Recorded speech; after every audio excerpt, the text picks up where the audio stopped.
Coming up on the Leadership Growth Podcast. Coaching sessions can happen anywhere from once a week to every couple weeks to once a month. It all varies on what the level of availability and need is for that coaching engagement. But regardless of the frequency, usually the sessions follow a similar pattern. And oftentimes, right in the beginning, it's a pause and breathe.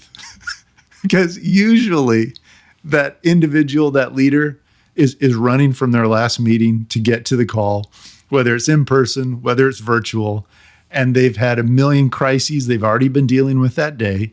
And it's okay, you made it, just breathe a second. This is your time.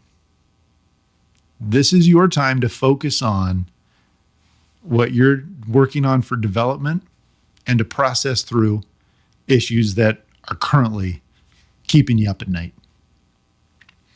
So then as we give them just a moment to pause, it doesn't take long, and breathe, then it's usually a highlight of, okay, here are a couple things we can follow up from last session. We can talk about progress on your action plan. And 3, what's the current crises du jour? And what would be most helpful for you? So kind of out of those options, I usually hand it over to them saying, what's priority for you?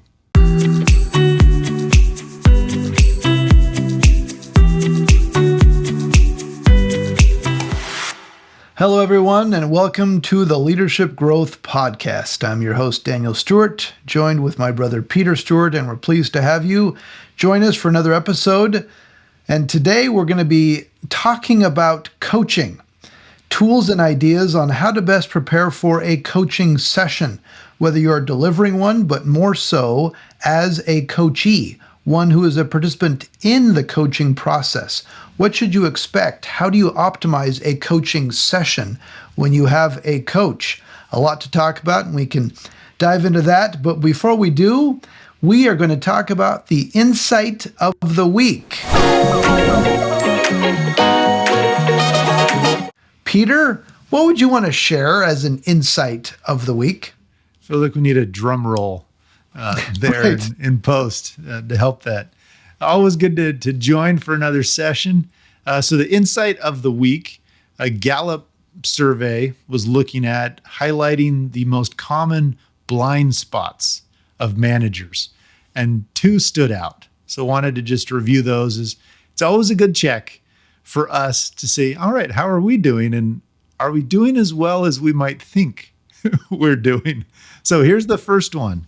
It is providing weekly feedback. 50% of managers said that they do that well.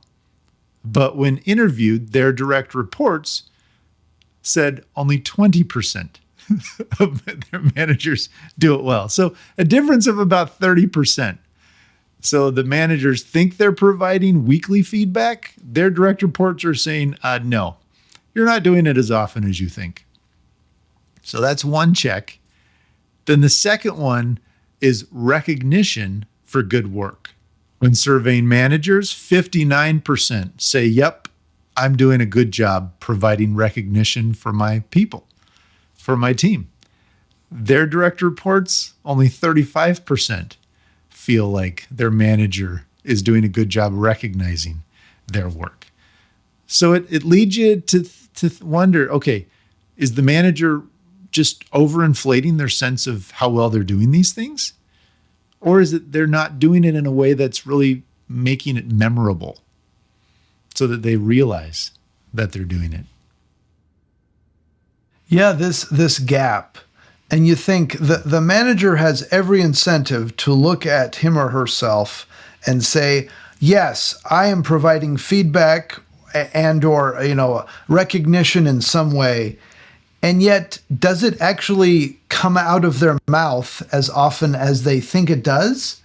Because we might think things. Does it always come out? And does it come out in a way that others can receive it and recognize it as, oh, that's helpful feedback, negative, positive, constructive, whatever it is, as well as the recognition. And do people recognize that as recognition or a compliment or an acknowledgement of some sort?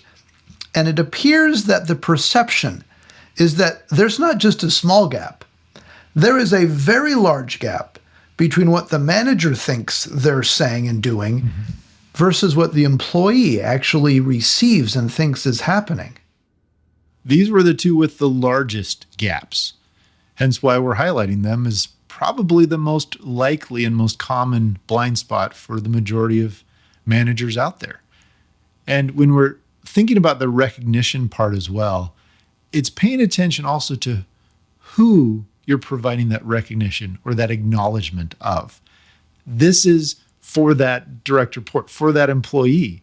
Now, the manager might be bragging about their team to their team, as they're working, or to others throughout the organization. But is that message getting back to that individual?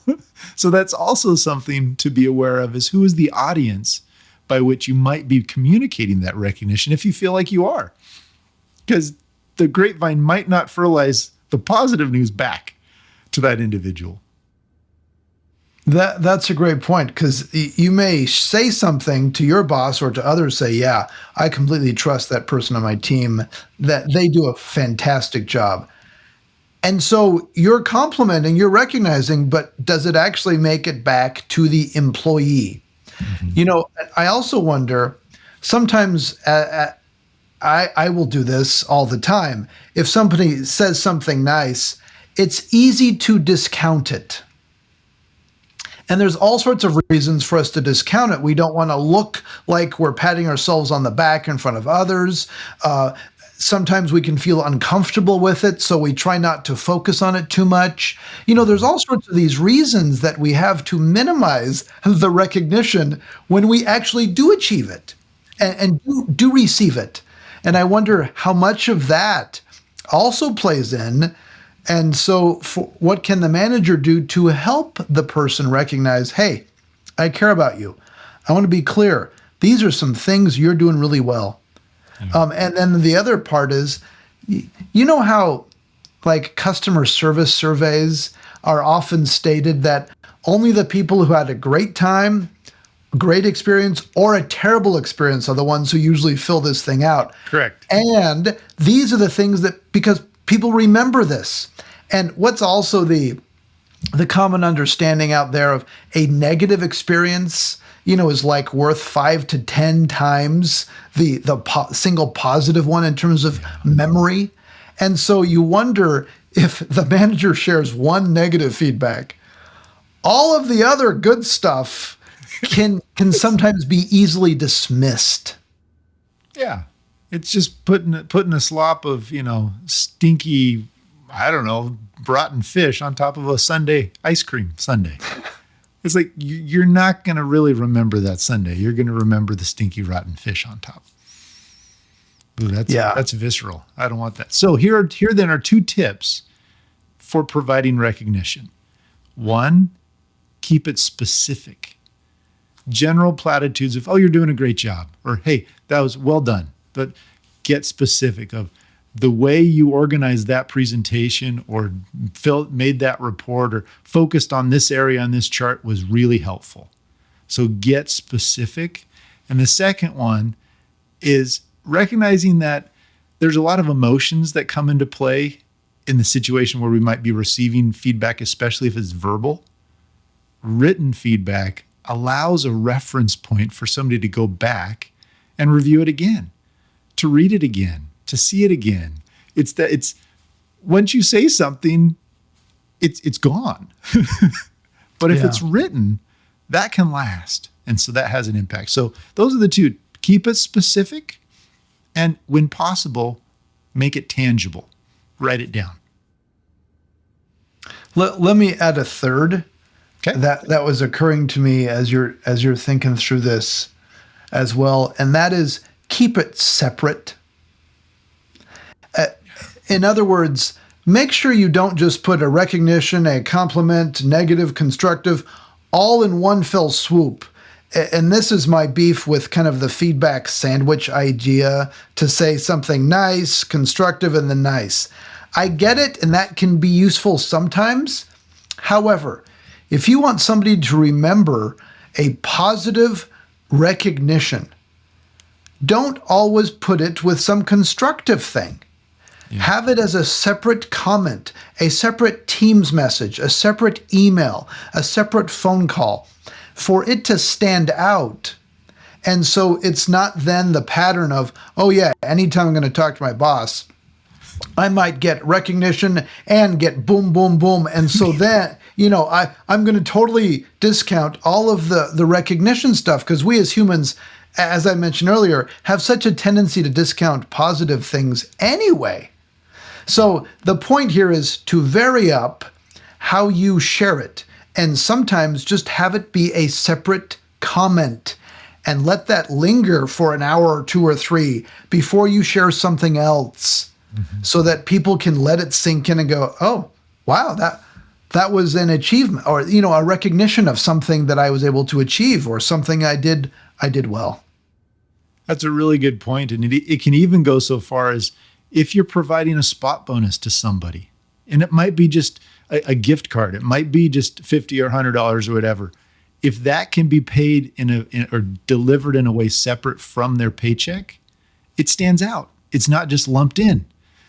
So helping to create that sense of, oh, this is a separate engagement. And back to the feedback sandwich, you don't want to feel like you're just buttering them up to let them have it. Right. Because we've all been a part of that. And you're just half listening to what's being said because you're in the back preparing mentally. Okay, I'm grabbing onto the seat of my chair. What's going to come now? When's the shoe going to drop? Yeah. Yeah. You're reminding me, I worked with a chief sales officer, and I was doing some coaching with him, and he was so good at being able to find things that people were doing well. And he exemplified what I'll often call as a leader moment. And a leader moment is like at the beginning of a meeting, or at the tail end of a meeting, or after you walk away from a meeting, or you send a quick Teams message after a meeting. And it's that 20, 30 seconds where you can have that, and it's fresh, and it's taking advantage, where you say a recognition. You catch people doing something well. You say, hey, in that meeting, you just really, really shined brightly. That was a great comment. You asked a great question. That was insightful. And that's a chief sales officer I was working with. He would do that at the end of his one-on-ones. And so that was where people would finish the conversation. That was the lingering thing on their mind. So he placed it there. And I don't think he even did it like strategically. It's just how he genuinely felt. And he wanted to catch people doing things right. And it really worked well. And so people felt he really shared a lot of positive recognition for them. So as a thought, I wanted to share that one. That's a great example. And as you're sharing that, I'm thinking of something that we often don't recognize or won't admit, but sure can carry a lot of weight. And it's when somebody did something or said something that changed our mind, changed our perspective, altered our course. And it's an acknowledgement to say, hey, actually, you made a really good point here. And that changed my prior assumption. So not only are you acknowledging their contribution, but you're letting them know you valued it that much that it altered your course. It altered your thought process. So it's having that engagement and that conversation. So lots of different ways to think about how are we providing recognition. There, some good thoughts. The transition here is an easy one from feedback and recognition to now talking about a coaching session, how to optimize a coaching session. Now, we're going to, of course, be talking about the coaching session from the perspective of having an external coach come and meet with a coachee, and how that coachee can prepare. But this can equally apply to an internal coach going and meeting with a coachee. And that internal coach could be a boss. Mm-hmm. It could also be a member of HR. It could also be an internally recognized or certified coach as well. The point is, As you, listeners, as you are having a coach, how do you prepare and optimize for a typical coaching session? And frankly, what happens in a typical coaching session? We've talked before on the program of how to, what kind of the first session might be when you first meet with your coach. And often it's the intake process, as the coach is going to ask a lot about your background, your strengths, challenges, where you're wanting to focus, to clarify that objective and gather some assessment and meet with your boss and others. Yes. But once that's done and once that assessment and action plan are kind of squared away, what do those coaching sessions look like? How frequently do they happen? And what can you do to optimize that? So, Peter, kick us off here. Walk us through a typical coaching session that you might lead, and we'll go from there. Sounds good. So coaching sessions can happen anywhere from once a week to every couple weeks to once a month. It all varies on what the level of availability and need is for that coaching engagement. But regardless of the frequency, usually the sessions follow a similar pattern. And oftentimes, right in the beginning, it's a pause and breathe. Because usually that individual, that leader, is running from their last meeting to get to the call, whether it's in person, whether it's virtual, and they've had a million crises they've already been dealing with that day. And it's okay, you made it, just breathe a second. This is your time. This is your time to focus on what you're working on for development and to process through issues that are currently keeping you up at night. So then as we give them just a moment to pause, it doesn't take long, and breathe, then it's usually a highlight of, okay, here are a couple things we can follow up from last session. We can talk about progress on your action plan. And 3, what's the current crises du jour? And what would be most helpful for you? So kind of out of those options, I usually hand it over to them saying, what's priority for you? And then we go from there. It. Yeah, it's so much having them own where they need to go. Yep. And to build on what you're saying, oftentimes I will match my pace with theirs. Because if they're coming in and they're moving quick and they got to do a lot of stuff, I will often then match and say, all right, this is what we talked about last time. What are the hot topics on your mind? Where do you want to start? Because we want to end in a place that is going to be most helpful for you as a leader. Where do you want to dive in? And so it's a quick way of kind of framing that agenda and saying, where do you want to go? And then you let the coaching begin. And I often think of coaching as a bit of jazz. Yep. It's not just a symphony that has an exact score that you follow to the T. No, it is far more like jazz. You have the main themes that come from the follow-up points and the hot topics of the day and the action plan and the concerns. But then it is saying, all right, where do we dive in? Tell me about it. What have you been working on? How can I best support? And through that, asking probing questions and challenging questions and offering observations and connecting ideas that maybe haven't connected before, and going and seeing and following the energy, not of the coach, but of the coachee. What is going to be most helpful? And again, matching where they are at. It is not about the coach. It is all about that coachee. Yeah, I think it's laying out so that they own it. And as you're describing, we can head off in a variety of directions. And that I use that same thought from jazz. It's okay, we're going to riff on a theme here. How are we going to, where are we going to go from here? And what's most helpful? Because what a coaching session is it's just not a complaint fest. It's not just a time to sit here and complain about everything going on in their life. Right. Now, that doesn't mean we can't allow them to express challenges and struggles and frustrations. Great. But what are we going to do about it? What are the things you have influence over? What are the behaviors you can adjust? What are things you can prepare for?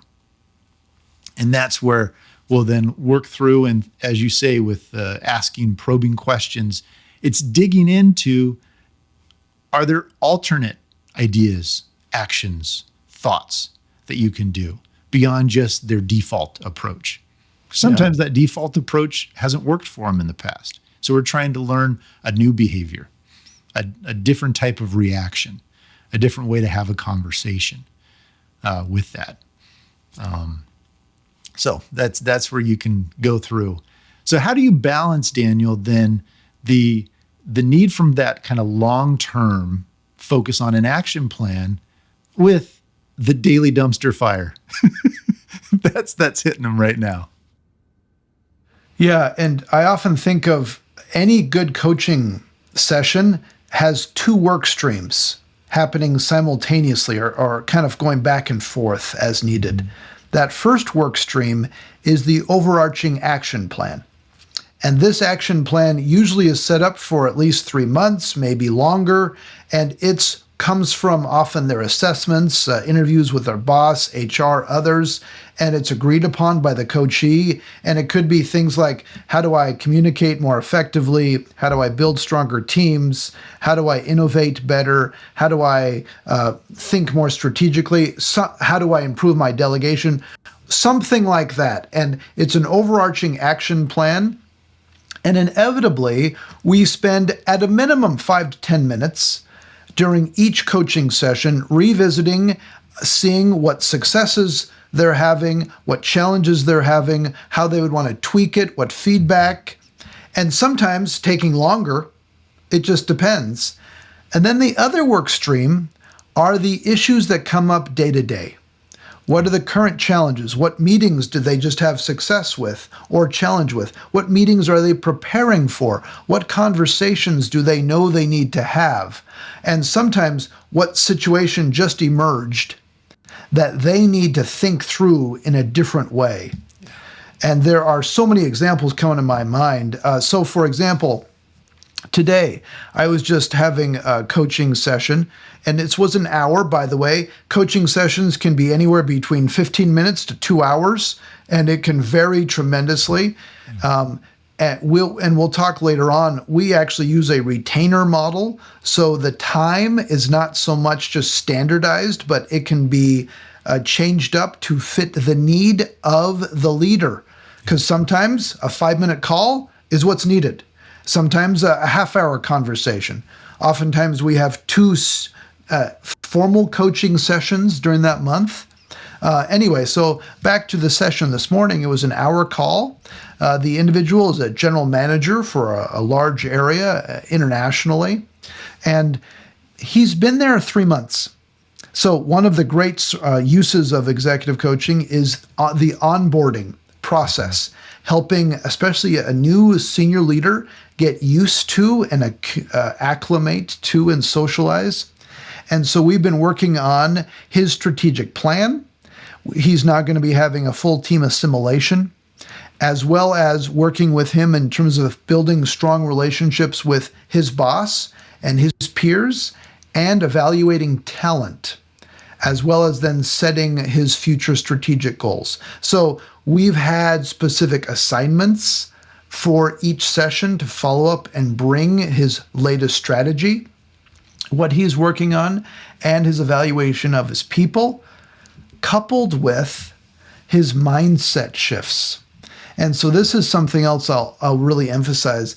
Coaching is really effective when it talks about, yes, behavior, and that could be on their action plan and day-to-day, but also the mindset.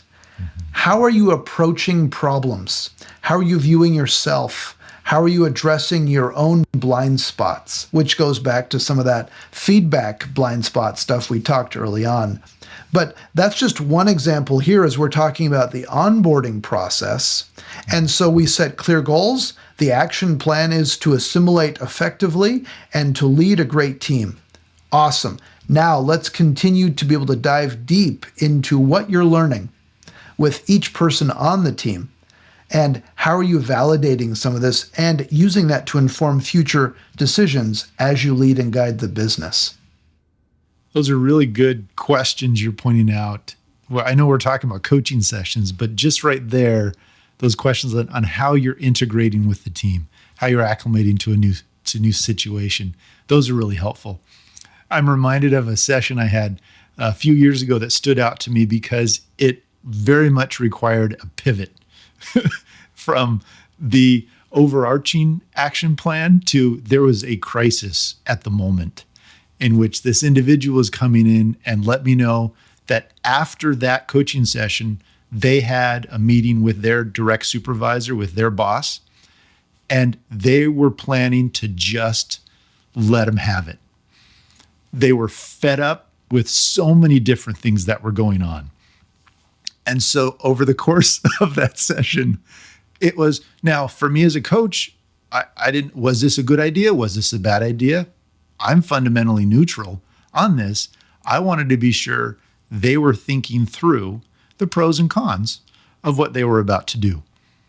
And so as we started to dig deeper into what is the message you want to share, we used an empty chair technique in that coaching session. And this was an in-person one where there was an empty chair. I said, okay, your boss is here right now. I'm not here. I want you to share the message you want to share with your boss right here. Just let it go. So they did. I hear this and I'm like, oh man, this is career suicide. Like this is not going to go well. I said, all right, what were the core messages that you wanted to convey? And as kind of helping to bring the emotion down, we identified there were 2 or 3 core issues that this individual had. I say, okay, now if we prioritize these, which is most important to you? Okay, now, what are ways in which this can be communicated in a way that is less accusing them? You know, it's more laying out what are the facts, what is the evidence of sharing it. So anyway, we could keep going deeper into it, but it helped them reflect on really what they were trying to share. And at the end of the day, their emotions dropped significantly to where they realized, you know, maybe I shouldn't have this meeting right now. And they wanted to think about things a little bit deeper. They ended up having the meeting later on and were able to address some core issues and work through that relationship. But I think that was just a very tangible example of their long-term plan of focusing on their team and other things was not what was needed at that moment. There was a very pressing, urgent issue to process through and to work on. So they came out with a next steps, a plan, and then we were also able to process that session at a subsequent session so they could see and observe what happened as they became even more removed from the intensity of the moment. That's such a great example to illustrate the need for tremendous flexibility around the topics that we dive into and the need for the coachee to come with something. And even if they don't, for the coach to ask and to probe and say, what's on your mind? Or one of my favorite opening questions is, how's business? How's it really happen? How's it going? How are the financial results? How are the teams? What are you liking? What are you frustrated with? What would be something that if you tweaked would be even better? Inevitably, we are discovering things that we might talk about and then asking, if we talked about what you just mentioned, would that be helpful today? Asking them, because if they say no, great, let's not worry about it. Now, if you look at it and see a red flag, you can always, as the coach, say, can I share something?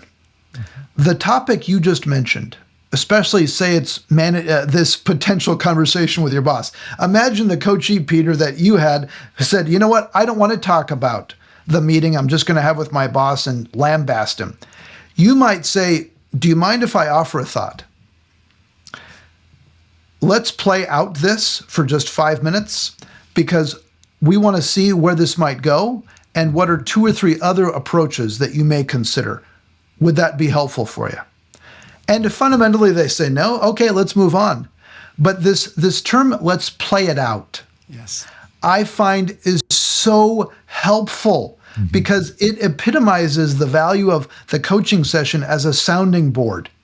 So I was coaching a chief marketing officer, actually I still am, and he has been reorganizing his department. And he will bring his suggested reorganization, and he's talked to HR about it, great, and he's shared it with his boss. Yeah, making sure that happens. And I'll say, okay, let's work through this. Let's play it out. As you communicate this, what are going to be the reactions?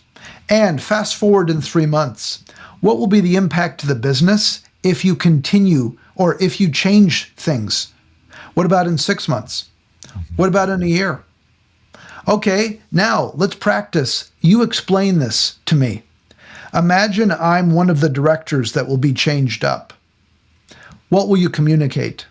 What will be my challenges? And then another thing I love to do is perspective taking.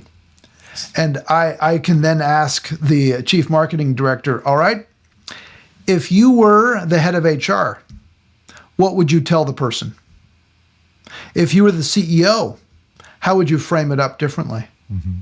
If you were your favorite boss, how would he or she handle communicating to this? Those perspective-taking approaches, so powerful, because inevitably, not only does it help the person practice, it helps them see things from different perspectives to help change up things perhaps and or get more confident about how they want to approach their future plans. And this perspective taking and this let's play it out approach is some of the most effective ways of being able to help challenge executive mindset and thinking without going and saying, hey, that's a dumb idea, because I have no right to say it's a dumb idea. It may be a great idea or not. That's for them to think through and ultimately make that decision. And that idea of playing it out, I use that as well. It's a very helpful technique, and it applies both at more that macro level of that organization of how might this change be received from different perspectives, but also very much on that one-on-one conversation level. Let's play it out. Oftentimes, an action suggestion that they'll have is, okay, I'm going to go talk with this person, or I need to communicate this. I'm like, great, let's play out that conversation. What is it that you want to convey? Just like we were doing in that example with their boss. And it doesn't have to be as intense, but it's walking through that and talking through it and helping reinforce that principle of the pause. And anytime we're communicating, if we have our clear intent on what are these core concepts or ideas we want to communicate, then it helps that become so much more clear. Especially if we think this is going to be a difficult conversation for whatever way. It's having those core points we want to try and convey and then practicing through how that can be maybe received, different ways it can be couched, ways it could be shared, and how that then can be delivered. And so then let's talk about how do you end a coaching session?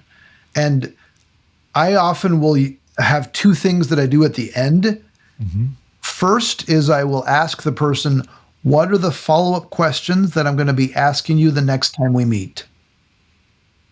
And then I will have taken notes, but I look to them and say, what is resonating from the action plan, from the daily challenges? What am I going to be following up on?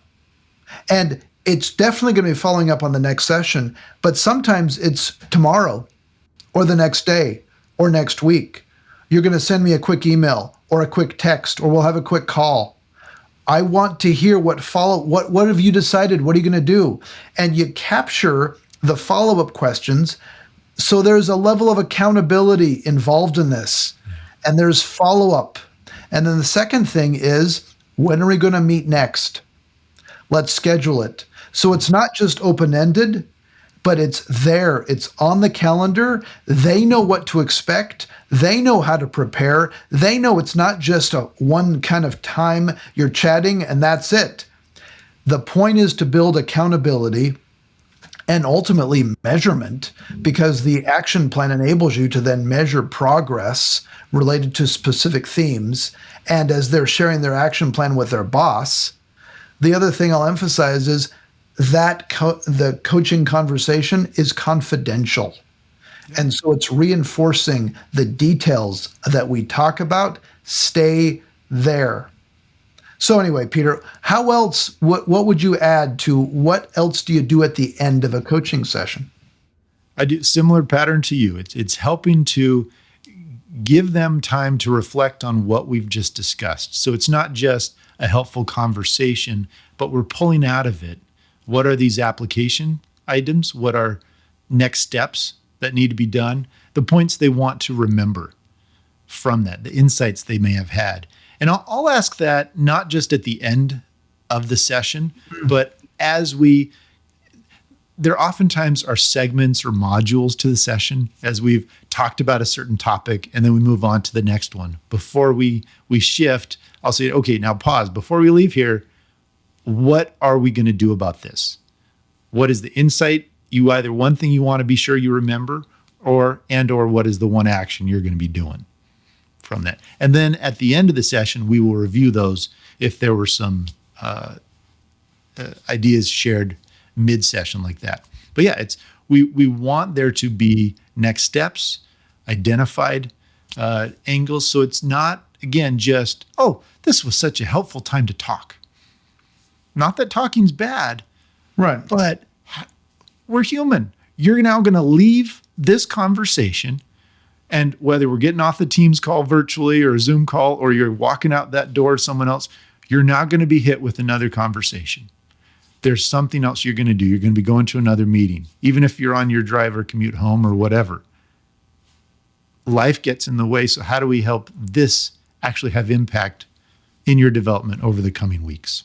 Yeah. That's what we want to try and reinforce. So one more point, and then we'll wrap up here. Oftentimes, coaching can be done in one of two approaches. One is an hourly approach, where the coach either charges by the hour or sets up things by the hour, and it's every hour you have, that's the relationship. It's kind of by hour. The other approach is as a retainer model, that the coach and you can have distinct coaching sessions, but they can be divided up in whatever chunks of time makes sense, whatever frequency. And also, even if you do have, say, 2 coaching sessions during a month, there's unlimited access to the coach. Late night texts, I need a resource this. Can you please review this presentation? And we, of course, really prefer the retainer approach. That's what we do with most of our clients, because we find that to be the most flexible to be able to meet people where they're at. Peter, what would you say in terms of kind of pros and cons to these approaches? I think, well, obviously we have a bias. I think that the retainer approach allows for that, and that it doesn't feel like, oh, well, you're just wanting to have this extra call so you can bill me an extra hour type. And not that I believe coaches really are motivated by that, but you want to just help take that away. You want it to truly be focused on the development and not is this going to cost me more now because I have this question? So This idea that there's unlimited email, phone call, text between sessions is something that we found to be so helpful for individuals, because most people don't abuse it. I mean, they're not sitting here trying to call you every day. They're busy professionals. They have a job. And when they do reach out, it's because, one, it's an acknowledgement that there's a trusted relationship. And two, they want some, counsel, advice. There's a challenge that they're wanting some assistance working through, or they need some guidance there. And so you can provide that. And to your point earlier, it might just be a 5-minute call, might be a quick response to a text, but we are their partner in this development journey. And that's fundamental to coaching, is building that relationship where you're there with them side by side as they're in their development journey. Yeah. Yeah, because it might end up being 30 minutes once a week on a Friday afternoon or a Thursday Correct. evening, or it's every 2 to 3 weeks, a 2-hour block, and that works the best. There's flexibility. Okay, And Peter. At the end of sessions, to that point, is you were saying often you'll schedule that next session, and I'll do the same. It's saying, hey, is the frequency of this working for you? What would best help your schedule? And so that is a topic that can be discussed throughout the coaching process, and pivots can be made. It's like, actually, no, this weekly one, it's just too tight. Can we go to every other week? That would give me more time to work on it. Or actually, I'd love to have a 15-minute touch base on this one between our other sessions. Great, let's do it. Yeah. So, as we wrap up here, the lightning round question for you, Peter. What's the one thing that a coachee, somebody who's preparing to be coached, should do to optimize a coaching session? the one thing you can do to really optimize that coaching session is to put a little bit of thought, even if it's just a minute or two, of what are some of the top priorities for you right now. And just thinking through, what do I want to get out of this coaching session? If you come in with that, it helps make things go even smoother because we're able to address those. Now, that's not always the case because life gets busy, but if you're able to put in that thought, then that sure helps to flow along, and it helps you own it, to own the process. So that would be my suggestion. And for you, Daniel, what is one thing you would recommend a coachee do right after a coaching session? Write it down. So what is one thing that a coachee should do right after a coaching session is to capture the follow-up steps and actions in a written format. Coaching sessions are not just to have a feel-good moment. They are intended to focus on action and follow-up. There needs to be a level of accountability. There needs to be a level of movement. As a coachee, you want to make sure you are capturing the expectations and to-dos that, frankly, you have recommended for yourself during the coaching process. Yes, the coach will have that as well, but you own it. You own that conversation. You're helping drive it. It is around your needs.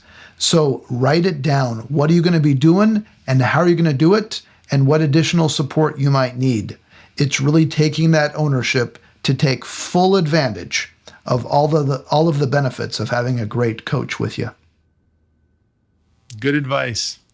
Okay, Peter, another great conversation as we've dived in today around all sorts of tools and ideas to help leaders be able to develop themselves and grow and be their best self every day. Listeners, we hope you've enjoyed this. We look forward to having you join us in future Leadership Growth Podcast episodes. Please comment on our YouTube channel, as well as please subscribe in the future. We look forward to having you join in the future. Take care, everyone. If you like this episode, please share it with a friend or colleague, or better yet, leave a review to help other listeners find our show. And remember to subscribe so you never miss an episode. For more great content, or to learn more about how Stewart Leadership can help you grow your ability to lead effectively, please visit stewartleadership.com.